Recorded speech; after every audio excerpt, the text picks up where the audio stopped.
로마서는 사도 바울이 복음에 완전히 사로잡힌 사람으로서 쓴 편지입니다.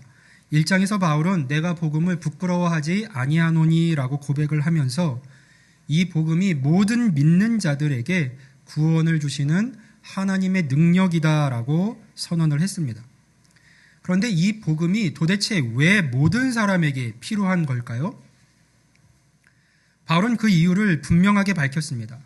하나님을 떠나서 모른 채 살아가던 이방인들 뿐만이 아니라 하나님의 백성이라고 자칭하며 율법을 받고 할례까지 행한 유대인들조차도 결국은 다 하나님 앞에서 죄인일 수밖에 없기 때문이다 라고 이야기를 했습니다. 모두가 죄인이기 때문에 그 죄로부터 건져내는 복음이 반드시 필요하다라는 것이죠. 여기서 우리가 먼저 점검해야 할 것이 하나 있습니다. 성경이 말하고 있는 죄의 개념이에요. 많은 사람들이 죄를 도덕적인 문제로만 생각을 합니다. 착하게 사는 것과 나쁘게 사는 것의 차이 정도로 여기는 겁니다. 그래서 교회 오면 불편해요. 저는 그렇게 나쁘게 살지 않았는데 왜 자꾸 죄인이라고 하나요? 라고 반문하기도 합니다. 하지만 성경이 말하는 죄의 가장 근본적인 개념은 도덕적인 것이 아니라 영역의 문제입니다. 더 정확히 말하면 주권의 문제예요. 너는 누구를 섬기고 있는가? 누구의 주권 아래에서 인생을 살고 있는가? 그것이 핵심입니다. 본래 피조물인 인간은 하나님을 주인으로 모시고 그분의 권위 아래에서 살아가야 하는 존재입니다. 사람을 억압하기 위해서가 아니라 하나님의 사랑 안에 거하며 복된 삶을 살아가게 하기 위해서 하나님이 정하신 바입니다. 그런데 인류가 하나님을 주인으로 섬기지 않고 그분의 뜻을 거역함으로써 자신을 삶의 주인으로 삼기 시작했습니다. 하나님 안에 있어야만 하는 사람들이 스스로 하나님을 벗어나서 하나님과 상관없는 삶을 살아가고 자기가 자기 인생의 중심이 되고 기준이 되며 자기 마음대로 살아가는 그 죄의 상태로 들어가 버린 것이죠. 이 일에 중간지대는 없습니다. 창조주 하나님을 떠나는 것, 하나님과 상관없는 삶을 살아가는 것, 하나님이 필요 없다고 여기는 것, 하나님이 아니라 자기가 자기 삶의 주인이라고 생각하며 살아가는 것. 그것이 바로 성경이 말씀하고 있는 죄입니다. 그 죄로 인해 하나님과 사람 사이에 큰 담이 생겼습니다. 그 결과 사람들은 하나님으로부터 오는 기쁨과 평안과 만족과 영원한 생명을 다 잃어버리고 말았습니다. 복에서 멀어지게 된 것이죠. 하나님과 상관없는 것들이 이제 인류의 삶 속에 시작되고 넘쳐나기 시작했습니다. 미움, 시기, 다툼, 분쟁, 살인, 전쟁이 생겨났습니다. 아픔과 눈물, 고통, 음란, 탐욕, 악의, 불의가 찾아오게 되었죠. 가난과 질병 그리고 사망이 우리 인간의 삶에 들어왔습니다. 하나님께서 이러한 것들을 사람에게 떠안기신 게 아닙니다. 사람이 하나님을 떠나서 죄의 영역 아래로 들어갔기에 생명과 복의 근원이신 하나님을 떠났기에 그 결과로 이러한 일들을 사람이 겪으며 살게 된 것이죠. 하나님 때문이 아니라 하나님이 아닌 다른 것을 선택한 사람들 때문입니다. 그래서 죄의 반대말은 도덕이 아니라 하나님입니다. 성경이 말하는 죄는 단순히 나쁜 짓을 행하는 것이 아니라 본질적으로 하나님 밖에 있는 상태를 말하는 것이기 때문이에요. 특히 2장에서 바울은 충격적인 선언을 했죠. 하나님 앞에서는 율법을 듣는 자가 의인이 아니요. 율법을 가지고 있는 자가 의인이 아니요. 오직 율법을 행하는 자라야 의롭다 하심을 얻으리니라고 했습니다. 율법을 가지고 있다고 할례를 받았다고 해서 자동으로 구원받는 것이 아니라는 선언이었습니다. 이 말을 들은 유대인들은 꽤나 당황할 수밖에 없었습니다. 마치 평생 믿어온 신념이 하루아침에 무너지는 것 같았을 겁니다. 왜 아니겠습니까? 수백 년, 수천 년 동안 자신들은 율법을 가지고 있고 할례를 받음으로 하나님의 백성이라는 것이 증거되고 그래서 끝끝내 하나님 안에서 자신들은 구원받을 수 있을 것이라고 생각을 했는데 그것만으로 되는 것이 아니라니 당황할 수밖에 없었겠죠. 그래서 그들은 바울에게 따져 묻기 시작합니다. 그렇다면 우리가 하나님께 선택받은 민족이라는 것이 무슨 의미가 있습니까? 우리에게 주어진 율법과 할례는 다 쓸모없는 겁니까? 하나님이 우리에게 약속하신 것들은 다 거짓이었단 말입니까? 오늘 본문은 그러한 질문들에 대한 바울의 답변입니다. 이 대화를 통해서 우리는 하나님의 변치 않는 신실하심과 그 앞에서 우리가 가져야 할 올바른 자세가 무엇인지를 배워보도록 하겠습니다. 우리 1절 말씀을 다시 한번 봅니다. 로마서 3장 1절입니다. 그런즉 유대인의 나음이 무엇이며 할례의 유익이 무엇이냐. 이 말은 유대인들의 당혹감을 담아서 바울이 대신 질문을 한 겁니다. 바울은 죄를 단순히 도덕적 문제가 아니라 주권의 문제로 정의를 했습니다.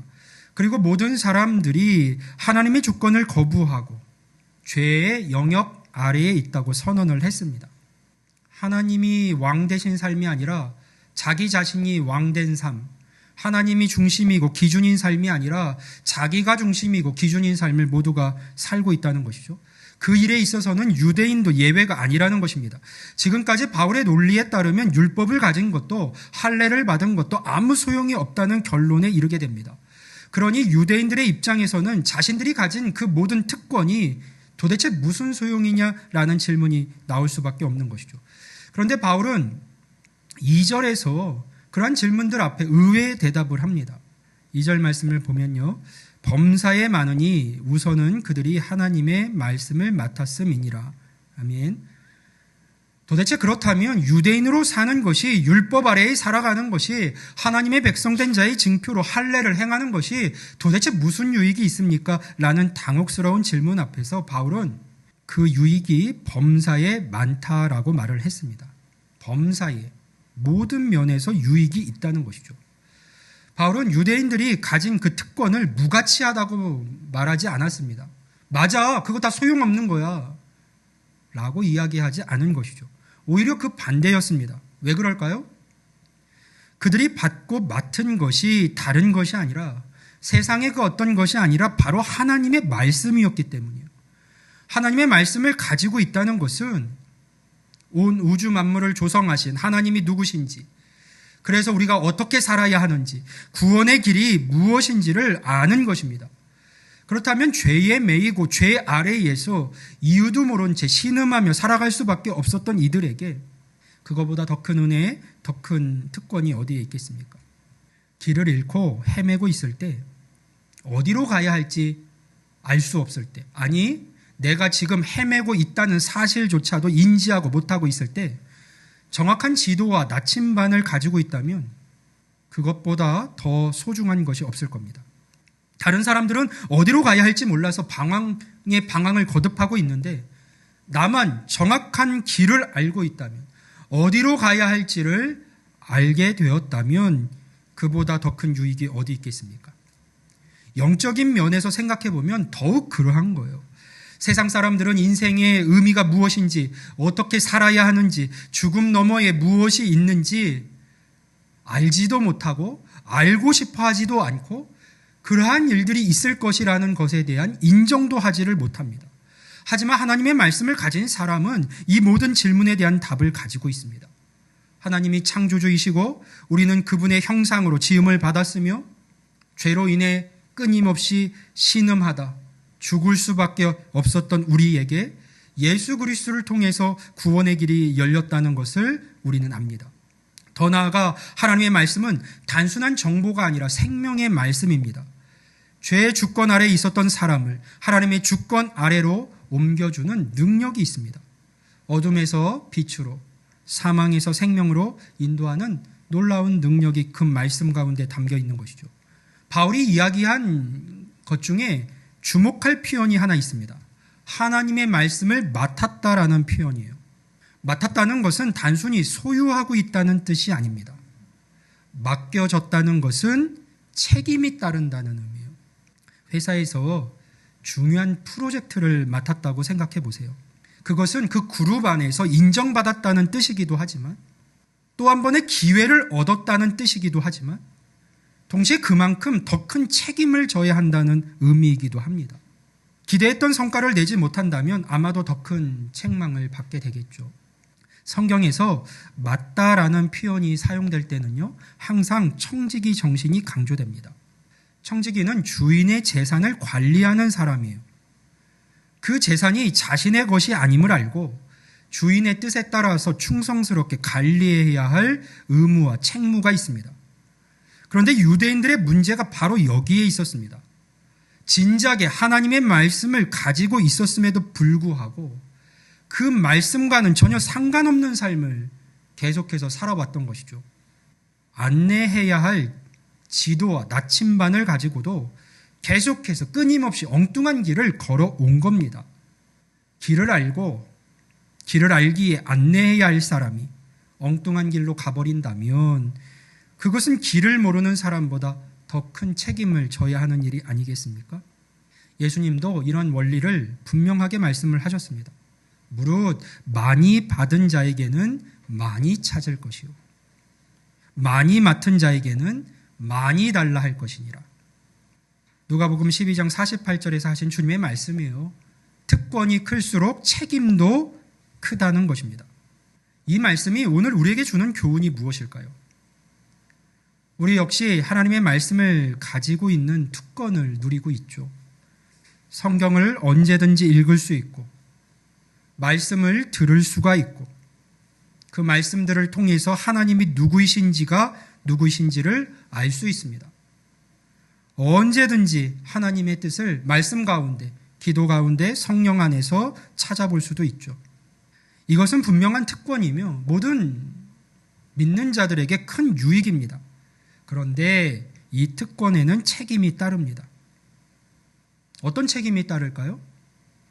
알고 있는 것을 실행해 가야 할 책임이 따르는 것이죠. 말씀대로 살아가야 할 책임이 따르는 겁니다. 그러니까 모든 믿는 자들, 말씀을 가진 자들은 가진 자의 그 책임을 생각할 수 있어야 합니다. 그렇지 않으면 유대인들처럼 받은 특권이 오히려 더 큰 심판의 근거로 작용할 수도 있는 것이죠. 유대인들의 질문은 여기에서 끝나지 않았습니다. 바울의 말을 들은 유대인들은 이번에는 더욱 예리하고 따지는 듯한 질문을 던집니다. 그들의 마음속 깊은 곳에서 우러나오는 절규와 같은 질문이에요. 그렇다면 우리가 하나님을 신뢰하지 못하고 불순종했다고 해서 하나님이 우리를 버리시는 겁니까? 언제는 당신의 백성이라고 하시더니, 언제는 사랑한다고 하시더니 우리가 잘못하면 그냥 포기해 버리시는 겁니까? 그런 하나님을 우리가 어떻게 믿고 따를 수 있겠습니까? 자, 이런 심정을 한번 이해해 봅니다. 부모가 자녀에게 너는 내 아들이다, 너는 내 딸이다, 사랑해 라고 말해놓고는 아이가 실수하면 너는 이제 내 자녀가 아니다 라고 한다면 그 아이가 어떤 기분일까요? 그 부모를 신뢰할 수 있을까요? 평안을 얻을 수 있을까요? 아마도 마음의 깊은 상처를 받게 될 겁니다. 유대인들은 지금 바울의 말 앞에서 하나님께 그런 감정을 느끼고 있습니다. 하나님의 약속이 우리의 행동에 따라 좌지우지되는 것이라면 그런 하나님을 과연 신뢰할 수 있겠느냐라는 것이었어요. 그들의 질문 앞에서 바울은 단호하게 답을 하는데요. 우리 3절 말씀을 같이 읽어봅니다. 로마서 3장 3절 말씀입니다. 시작.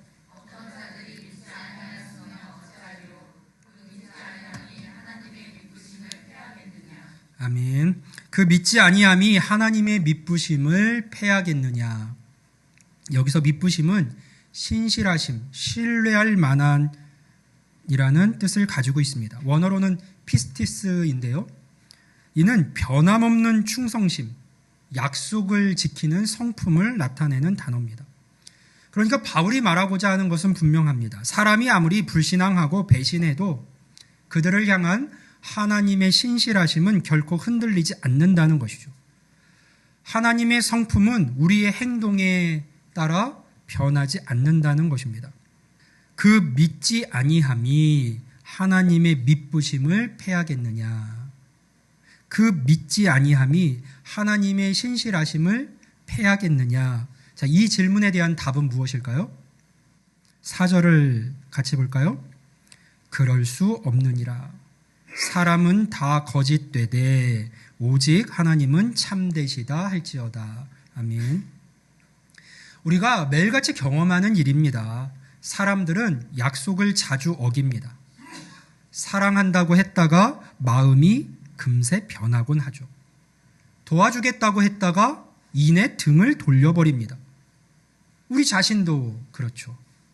어제 다짐했던 것을 오늘 포기하고 굳게 결심했던 것을 쉽게 바꾸어 버립니다. 현대사회에서 이런 경험은 더욱 빈번해졌습니다. 관계 속에서의 배신이 일상화되고 정치인들의 공약은 휴지 조각이 되기 일쑤입니다. 믿을 사람 하나 없다라고 하는 말이 이 시대의 정서가 되어버렸어요. 하지만 하나님은 다릅니다. 하나님은 참되신 분입니다. 변하지 않으시는 분이에요. 야고보서 1장 17절은 이렇게 말씀합니다. 온갖 좋은 은사와 온전한 선물이 다 위로부터 빛들의 아버지께로부터 내려오나니 그는 변함도 없으시고 회전하는 그림자도 없으시니라. 아멘. 생각해 보세요. 이스라엘 역사를 통해서 하나님이 얼마나 신실하셨는지를요. 하나님은 아브라함에게 약속을 하셨습니다. 내 후손을 통해서 온 땅이 복을 받을 것이다. 그리고 그 약속을 지키셨습니다. 아브라함이 때로 믿음이 흔들려서 애굽으로 내려가기도 하고 하갈을 통해서 이스마엘을 낳는 실수도 했지만 하나님은 그를 향한 마음과 사랑을 거두어드리지 않으셨어요. 하나님은 변치 않으셨습니다. 하나님은 애굽에서 종살이하던 백성들을 구원하시겠다라고 약속을 주셨습니다. 400년이라는 긴 시간이 흘렀지만 하나님은 그 약속을 정확히 이행을 하셨습니다. 모세를 통해서 10가지 재앙을 내리기도 하시고 홍해를 가르시고 바로의 군대를 물리치셨습니다. 하나님은 광야에서 40년간 200만 명이 넘는 백성을 먹이시고 입히시고 인도하셨습니다. 그들이 끊임없이 불평하고 원망할 때마다 아버지가 자녀를 양육하듯 때로는 징계하셨지만 완전히 버리지는 않으셨습니다. 가나안 땅에 정착시켜 주시겠다는 그 약속을 끝까지 지켜내셨죠. 사사시대와 왕정시대를 거치면서 백성들이 한결같이 우상을 섬기고 하나님을 배신할 때마다 하나님은 선지자들을 보내서 계속해서 경고하시고 회개할 기회를 그들에게 주셨습니다. 끝끝내 돌이키지를 않아서 하나님의 백성 이스라엘은 타국의 포로로 끌려가게 되지만 70년 후에는 약속대로 다시 고향으로 돌아오게 하셨습니다. 그리고 마침내 구약에서 수백 번 약속하신 대로 메시아를 예수 그리스도를 우리 가운데 보내주십니다. 이사야 선지자가 예언한 그대로 처녀의 몸에서 나셨고 미가 선지자가 예언한 그대로 베들레헴에서 나셨고 다니엘 선지자가 예언한 그 시기에 정확히 우리에게 오셨습니다. 이스라엘이 그 메시아를 거부하고 십자가에 못 박았을 때에도 하나님은 신실하셨습니다. 오히려 그 십자가를 통해서 온 인류를 구원하는 길을 열어내셨습니다. 이스라엘의 실패를 통해서도 하나님의 구원 계획은 멈추지 않고 더욱 넓게 확장이 되었습니다. 사도 바울이 바로 또 그 증거가 아닙니까? 그는 과거에 예수를 믿는 사람들을 핍박했던 사람이었습니다. 스데반의 죽음에 찬성했고 교회를 잔멸하려고 했던 사람입니다. 그러나 주님은 그런 바울을 포기하지 않으시고 다메섹 도상에서 빛으로 강권적으로 만나 주셨습니다. 바울은 자신의 그러한 경험을 통해서 하나님의 신실하심을 깊이 깨달아 알 수 있었습니다.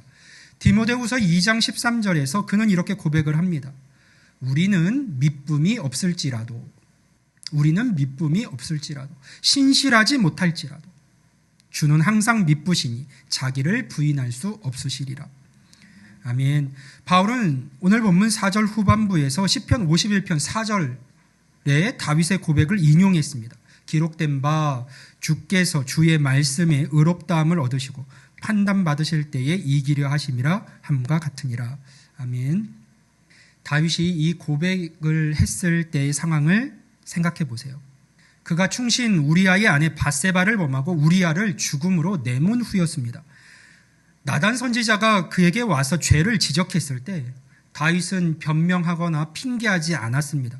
대신 이렇게 고백을 했습니다. 내가 주께만 범죄하여 주의 목전에 악을 행하였사오니 주께서 말씀하실 때에 의로우시다 하고 주께서 심판하실 때에 순전하시다 하리이다. 그러니까 다윗은 깨달은 거예요. 자신이 아무리 실패하고 죄를 지어도 하나님은 여전히 의로우시고 옳으신 분이라는 그 사실을 말입니다. 문제는 자신에게 있었지 하나님께 있지 않았다는 것을 그는 인정했습니다. 우리도 마찬가지예요. 우리가 실패할 때, 넘어질 때, 하나님을 실망시킬 때마다 이것을 생각해야 합니다. 우리의 실패가 하나님의 사랑을 바꾸지 못합니다. 우리의 불신앙이 하나님의 신실하심을 패하지 못합니다. 부모와 자녀의 관계를 생각해 보세요. 자녀가 실수해도 말을 안 들어도 심지어 부모에게 상처를 줘도 부모는 그 아이를 향한 사랑을 접지 않습니다. 계속해서 사랑하죠. 물론 바른 길로 인도하는 교훈과 책망은 하겠지만 왜 합니까? 사랑해서 하는 것이죠. 자녀라는 관계 자체를 포기하지는 않습니다. 하나님도 그러하십니다. 아니, 하나님은 우리들 부모보다, 인간 부모보다 훨씬 더 완전하고 신실하신 분입니다. 우리를 향한 하나님의 사랑과 신실하심은 우리의 행동과 실패에 따라 좌지우지 되지 않아요. 그분은 영원히 변치 않으시는 분이십니다. 이사야 49장 15절과 16절에서 하나님은 이렇게 말씀을 하시는데요. 같이 한번 읽어볼까요? 시작.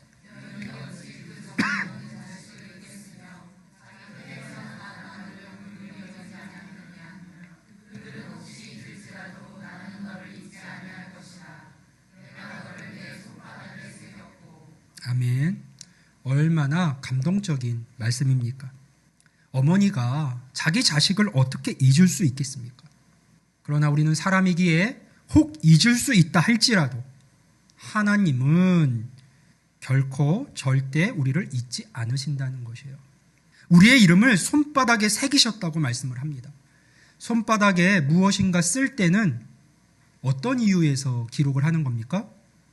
시험 볼 때 손에다가 뭔가를 쓴다면 왜 쓰는 거예요? 잊지 않으려고요. 우리가 손바닥에 무엇인가를 쓸 때는 잊지 않고 기억하기 위해서 써놓는 것이죠. 그런데 하나님께서 우리의 이름을 손바닥에 새기고 계신다. 바울은 하나님의 미쁘심, 그분의 사랑과 신실하심에는 아무런 문제가 없다고 밝힌 겁니다. 그러자 유대인들은 여기서 또 다른 궤변을 늘어놓기 시작합니다. 하나님의 신실하심을 오히려 자신들의 죄를 정당화하는 도구로 사용하려고 했습니다. 그들의 마지막 변명을 들어보겠습니다. 우리 5절을 같이 보면요. 그러나 우리 불의가 하나님의 의를 드러나게 하면 무슨 말 하리요? 진노를 내리시는 하나님이 불의하시냐? 자, 그들의 논리는 이렇습니다. 잠깐만요. 하나님이 그렇게 신실하신 분이라면 우리의 실패 속에서도 그렇게 당신의 신실하심을 드러내신 분이라면 생각해 보니까 우리가 불순종했기 때문에 오히려 하나님의 미쁘심이, 의로우심이 더 밝히 드러난 것 아닙니까? 우리가 거짓되었기 때문에 하나님의 참되심이 더 분명해졌잖아요. 우리가 실패했기 때문에 그런 실패한 우리를 일으켜 세우시는 하나님의 신실하심이 더 빛을 발하게 되었고요. 그렇다면 우리가 벌을 받을 이유가 있습니까? 오히려 상을 받아야 하는 거 아닙니까? 그런데도 우리에게 진노를 내리신다면, 하나님의 신실하심을 드러나게 한 우리에게 진노를 내리신다면 하나님이 오히려 불의하신 것 아닙니까? 그들의 논리는 7절에서 더 구체적으로 나타납니다. 그러나 나의 거짓말로 하나님의 참되심이 더 풍성하여 그의 영광이 되었다면 어찌 내가 죄인처럼 심판을 받으리요. 여러분, 이런 식의 변명을 들어본 적이 있으십니까? 직장에서 실수한 직원이 상사에게 이렇게 이야기하는 거예요. 제가 실수했기 때문에 부장님의 능력이 더 돋보이지 않았나요? 제가 없었다면 부장님의 그러한 실력이, 위대함이, 능력이 어떻게 드러날 수 있었겠어요? 누가 알아줬겠습니까? 오히려 제가 칭찬받아야 하는 거 아닙니까? 라고 말한다면 어떨까요? 고마워. 네가 아니었다면 그런 일이 없었을 텐데 할까요? 아니죠. 어이가 없을 겁니다. 학교에서 시험을 망친 학생이요? 부모에게 말하는 거예요. 엄마, 내 성적이 바닥을 쳐서 내 친구들의 우수함이 엄청나게 부각됐어요.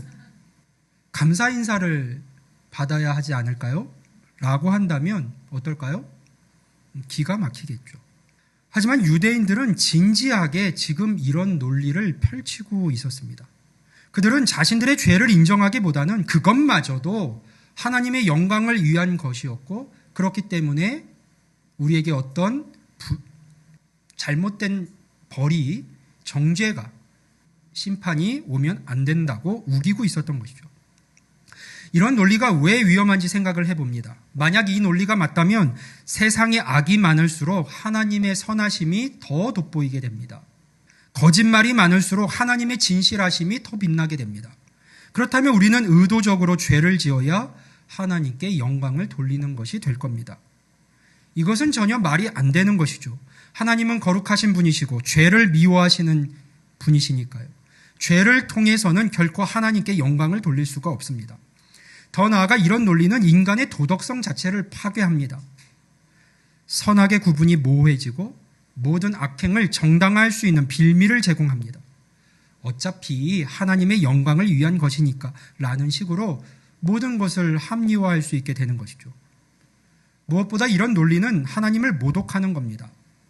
하나님을 마치 인간의 죄를 필요로 하시는 분으로 격화시키는 것입니다. 하나님의 영광이 인간의 죄에 의존한다고 말하는 것과 같습니다. 8절에서 바울은 이런 논리의 본질을 깨뜨려 봅니다. 또는 그러면 선을 이루기 위하여 악을 행하자 하지 않겠느냐. 결국 그들의 논리는 목적이 수단을 정당화한다는 것이에요. 좋은 결과만 얻을 수 있다면 나쁜 과정이 있어도 괜찮고 나쁜 방법을 쓸 수도 있다는 겁니다. 하지만 바울은 단호하게 말합니다. 그들은 정죄받는 것이 마땅하니라. 하나님은 의로우신 분이니까요. 거룩하신 분이니까요. 불의한 방법으로는 결코 하나님께 영광을 돌릴 수 없는 것이죠. 과정 역시 결과뿐만이 아니라 과정 역시 하나님이 보시기에 좋아야 합니다. 하나님의 성품에 그 과정과 방법이 합당해야 합니다. 좋은 의도라고 해서, 좋은 결과가 나왔다고 해서 나쁜 과정이나 방법이 정당화되지는 않습니다. 성경 전체가 이 원리를 일관되게 가르칩니다. 하나님은 가인의 제사를 받지 않으셨어요. 결과물이 문제가 아니라 마음의 자세가 문제였습니다. 사울 왕이 아말렉 족을 진멸하라는 명령을 제대로 수행하지 않고 가장 좋은 짐승들을 남겨두었을 때 왜 그렇게 했습니까? 라고 물으니 하나님께 제사 드리려고 했다라고 했죠. 하나님께 가장 좋은 것으로 예배하려고 했습니다. 그런데 그 변명을 하나님은 받지 않으셨습니다. 예수님도 성전에서 장사하는 사람들을 내쫓으실 때 분명히 말씀을 하셨습니다. 기록된 바 내 집은 기도하는 집이라 일컬음을 받으리라 하였거늘 너희가 강도의 소굴을 만들어도다. 좋은 목적, 그러니까 이 성전을 운영한다라고 하는 좋은 목적이라고 해서 나쁜 방법, 부정한 장사를 하는 것이 정당화되지는 않는다는 말씀이었어요. 놀랍게도 오늘날 우리 주변에서도요, 이와 비슷한 논리로 살아가는 것을 종종 목격하게 됩니다. 몇 가지 예를 들어볼까요? 학교에서 시험을 봅니다. 부정행위를 해서 좋은 성적을 거두었습니다. 원하던 성적이 나왔고 결국 좋은 대학에 가게 되었어요. 그래서 하나님께 감사 기도를 드립니다. 하나님, 원하던 학교에 가게 해주셔서 감사합니다. 하나님께 영광을 올립니다. 하나님이 정말로 도와주신 걸까요? 하나님이 그 고백을 기쁘게 받으실까요? 사업하는 사람이 정직하지 못한 방법으로 많은 수익을 얻었습니다. 그 돈으로 교회에 헌금을 많이 합니다. 하나님이 이렇게 사업을 번창하게 해주셔서 이렇게 헌금을 할 수 있게 되었습니다. 하나님께 감사드립니다. 라고 간증을 합니다. 과연 그럴까요? 하나님이 그렇게 도우셨고 하나님이 드려진 그 헌금을 기쁘게 받으실 수 있을까요? 교회 건축을 합니다. 하는 과정에서 문제가 생겼습니다. 담당 공무원에게 해서는 안 되는 청탁을 해서 억지로 서류를 통과시켰습니다. 교회가 아름답게 완공이 되었습니다. 하나님께서 과정 중에 있었던 모든 어려움을 해결해 주시고 우리에게 아름다운 예배 처소를 허락해 주셨습니다. 오직 하나님께 영광을 이라고 말합니다. 과연 이것이 하나님이 하신 일일까요? 정작 하나님이 영광을 받으실 수 있을까요? 뭔가 좀 이상하다라는 생각이 드실 겁니다. 그렇습니다. 이상한 게 맞는 겁니다.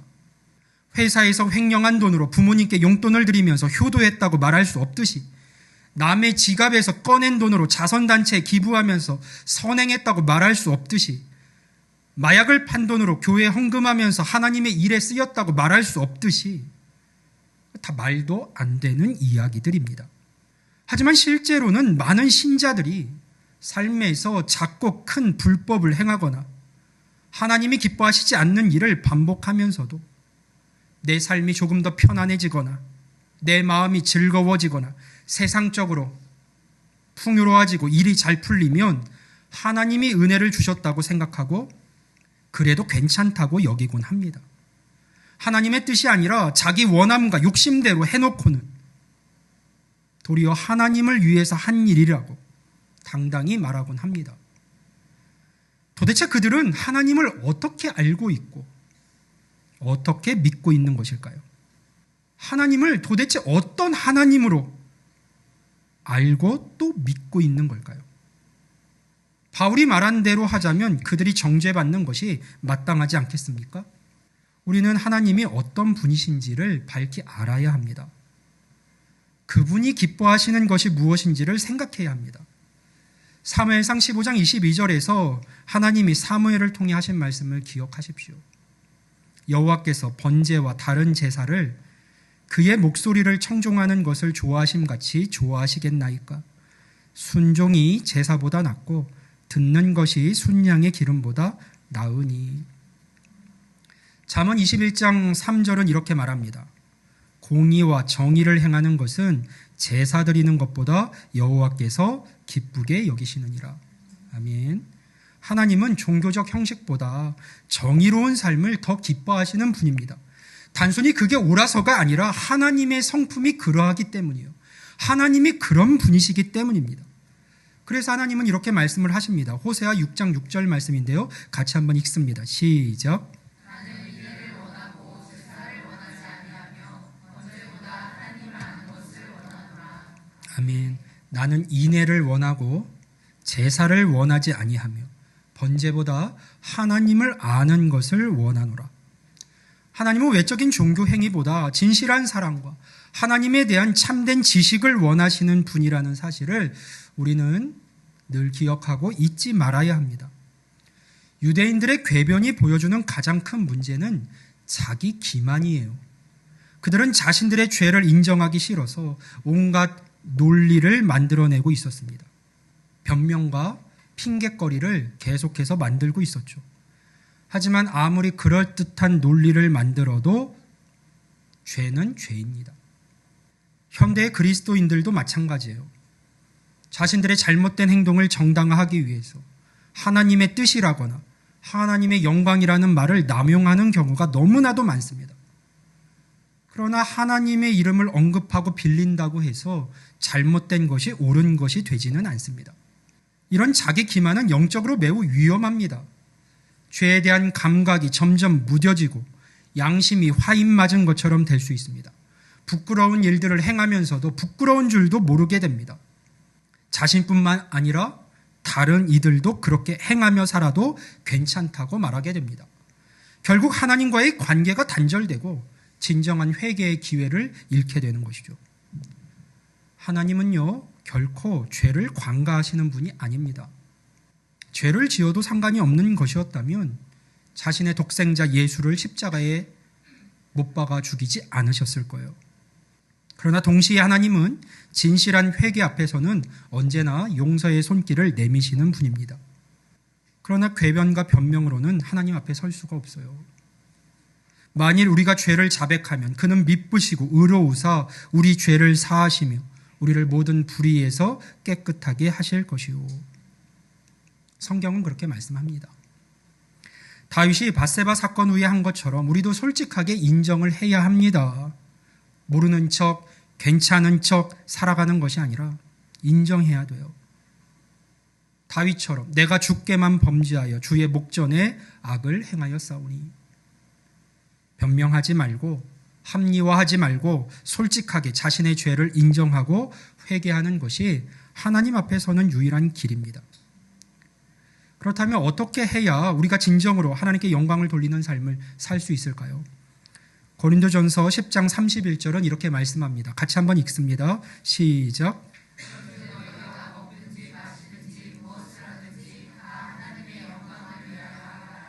아멘. 이 말씀은 모든 것 중에 하나님께 영광 돌리는 것이 제일 중요하니 하나님만 바라보면서 하나님 영광 받으십시오. 24시간 예배 처소에 나와 계속해서 기도하고 찬송하고 예배하고 그런 삶을 살아가라고 말씀하시는 것이 아니죠. 이 말씀의 핵심은 너희가 먹든지 마시든지 무엇을 하든지, 그러니까 일상 가운데 모든 일을 하나님이 원하시고 기뻐하시는 방식으로 그분의 성품에 따라 선택해 가라는 말씀입니다. 영광 하면 영광 받으시는 게 아니라 먹든지 마시든지 무엇을 하든지 하나님이 기뻐하시는 것들을 선택하고 그분의 성품에 기인한 삶을 살아갈 때 그것이 하나님께 영광이 되는 것이죠. 그러니까 우리는 작은 일에서부터 정직해야 합니다.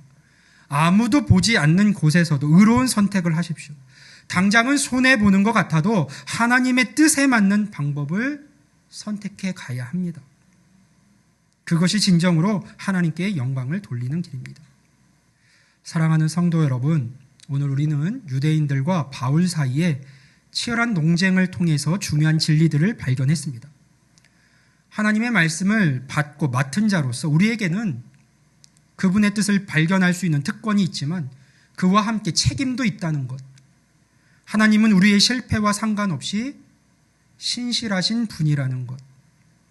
그리고 불의한 방법으로는 결코 하나님께 영광을 돌릴 수 없다는 것을 배웠습니다.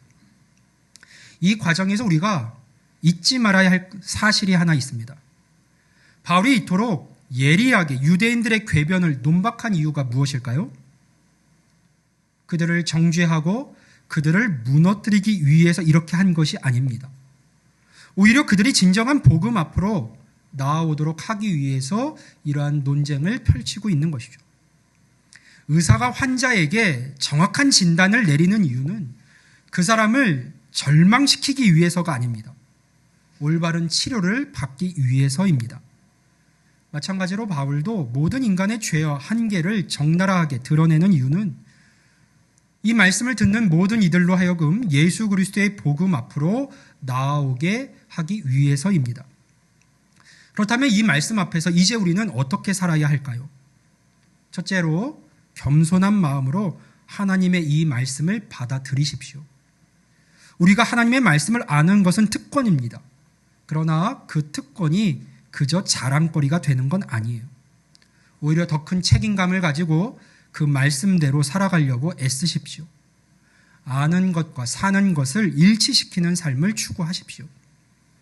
둘째로 하나님의 변치 않는 사랑을 붙드십시오.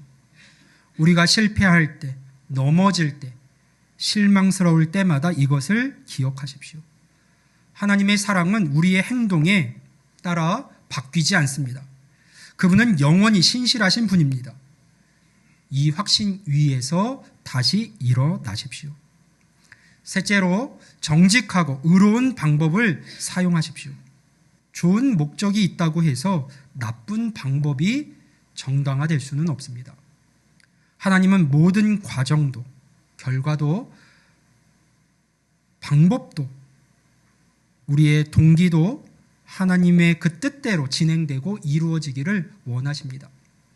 그래야 하나님께 영광이 될 수 있고 그래야 우리에게 복이 됩니다. 내일 한 주를 여는 아침을 맞을 때 여러분 직장에 가거나 학교에 갈 때, 하루를 시작할 때 이 말씀을 기억하십시오.